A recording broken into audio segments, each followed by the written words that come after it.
मित्रांनो, झेंडूच्या पिकात आता कळ्या दिसायला सुरुवात झाली आहे. पण हीच ती अवस्था आहे जी अनेक शेतकरी नकळत काही चुका करतात किंवा काय करायचं ते माहीत नसतं आणि त्याचा थेट परिणाम आपल्या उत्पादनावर होतो. कळ्या गळतात, फुलांचा आकार लहान राहतो आणि दर्जाही कमी होतो. आजच्या व्हिडिओमध्ये मी तुम्हाला सांगणार आहे की या टप्प्यावर कोणती काळजी घ्यायची आणि कोणत्या चुका टाळायच्या आणि पुढील पिकाचं व्यवस्थापन कसं करायचं. त्यामुळे व्हिडिओ शेवटपर्यंत बघा. नमस्कार मित्रांनो, फार्म विथ सॅममध्ये तुमचं स्वागत आहे. आज आपल्या झेंडू शेतीचा 50वा दिवस आहे. आता संपूर्ण शेतात झाडांची वाढ चांगली झाली आहे आणि प्रत्येक झाडावर कळ्या दिसायला सुरुवात झाली आहे. हा टप्पा म्हणजे पिकाच्या उत्पादनाचा पाया असतो. आपण आतापर्यंत जे काही व्यवस्थापन केलं त्याचा रिझल्ट आता दिसायला लागणार आहे. आपण बघूया कळी आल्यानंतर काय काळजी घ्यायची आणि कसं नियोजन करायचं. सुरुवातीचा महत्त्वाचा मुद्दा म्हणजे पाणी व्यवस्थापन. या अवस्थेत झाडाला सतत ओलावा मिळणं खूप गरजेचं आहे. माती पूर्ण कोरडी पडू देऊ नका, पण जास्त पाणी देणं ही टाळा. कारण जर शेतात पाणी साचलं तर मुळांना ऑक्सिजन कमी मिळतं आणि बुरशीजन्य रोगांचा प्रादुर्भाव जास्त वाढू शकतो. कांडी करपा पण लगेच येऊ शकतो. ड्रीप असेल तर रोज योग्य तेवढं लागेल तेवढंच पाणी द्या. विशेषतः उन्हाळी वातावरण असेल तर पाण्याचा ताण येऊ देऊ नका.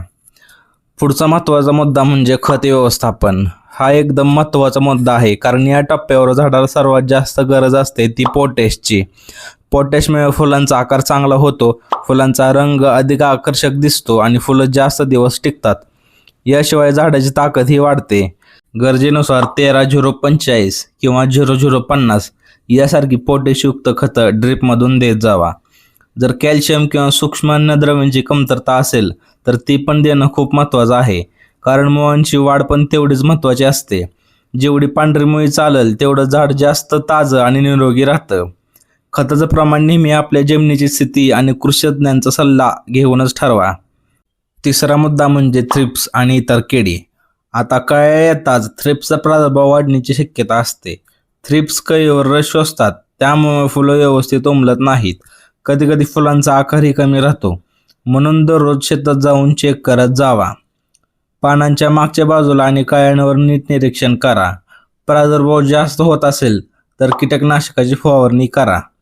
फवारणी शक्यतो सकाळी किंवा संध्याकाळी करा.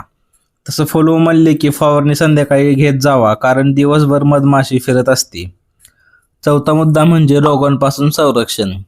जर हवामान दमट असेल किंवा पाऊस पडत असेल तर बुरशीजन्य रोग वाढू शकतात. कळी कुजणे, पानांवर डाग, खोड कुजणे, झाडाची फांदी वाकून पडणे किंवा फुलांवर बुरशी दिसल्यास वेळेत उपाय करणं खूप महत्त्वाचं आहे. शेतात पाणी साचणार नाही याची काळजी घ्या. आवश्यक वाटल्यास योग्य ते बुरशीनाशक फवारा. पाचवा मुद्दा आहे ते शेतीची नियमित पाहणी करणं. यावेळी शेतात दररोज निरीक्षण करणं खूप गरजेचं आहे. सुकलेली पानं काढून टाका. रोगट किंवा वाळलेला भाग काढून लगेच टाका. लवकर निदान केलं तर मोठं नुकसान टाळता येतं. आता पुढच्या 10 ते 15 दिवसात या कळ्या मोठ्या होतील आणि फुलं उमलायला सुरुवात होईल. हा काळ योग्य व्यवस्थापनाचा आहे. पाणी, खत आणि किडींचं नियंत्रण व्यवस्थित ठेवलं तर भरघोस उत्पादन मिळू शकतं. याच काळात घेतलेले निर्णय शेवटी मिळणाऱ्या उत्पादनावर मोठा परिणाम करतात. मित्रांनो, आजच्या डे 50च्या अपडेटमध्ये एवढंच. तुमच्या झेंडू पिकाची अवस्था कोणत्या टप्प्यावर आहे ते कमेंटमध्ये नक्की सांगा. अशाच रोजच्या अपडेटसाठी आणि शेतीविषयी उपयुक्त माहितीसाठी फार्म विथ सॅमला सबस्क्राईब करा. व्हिडिओ आवडला असेल तर लाईक करा आणि शेअर करा. भेटू पुढच्या व्हिडिओमध्ये.